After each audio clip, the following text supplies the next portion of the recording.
ఈశ్వరి వ్యాఖ్యలు అన్యాపదేశమా, ఇంటెన్షనల్గానే చేశారా అంటే ఏం చెప్తారు? ఇంటెన్షనల్గా చేసిన వ్యాఖ్యలు ఎట్టి పరిస్థితుల్లో కావు. అది డెఫినెట్గా అన్యాపదేశమే, అనుమానమే లేదు.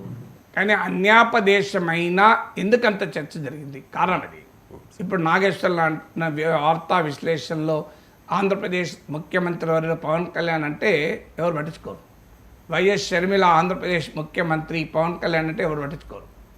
ఈవెన్ జగన్మోహన్ రెడ్డి అన్నా పట్టించుకోరు. ఎందుకు మరి పురంధేశ్వర్ అంటే పట్టించుకున్నారు?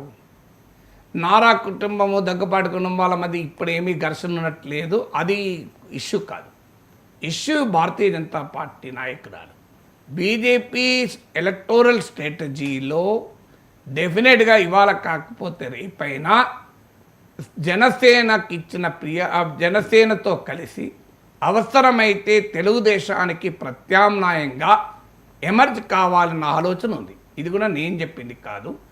తెలుగుదేశం పార్టీ శ్రేణులు అత్యంత గౌరవంగా చూసే రాధాకృష్ణ గారు ఇచ్చి చెప్పింది. ఆయన మీరు వీకెండ్ కామెంట్ విత్ ఆర్కేలో చూడండి. నేను చాలాసార్లు దీన్ని ఉదాహరించాను. ఆ భారతీయ జనతా పార్టీ అధిష్టాన వర్గం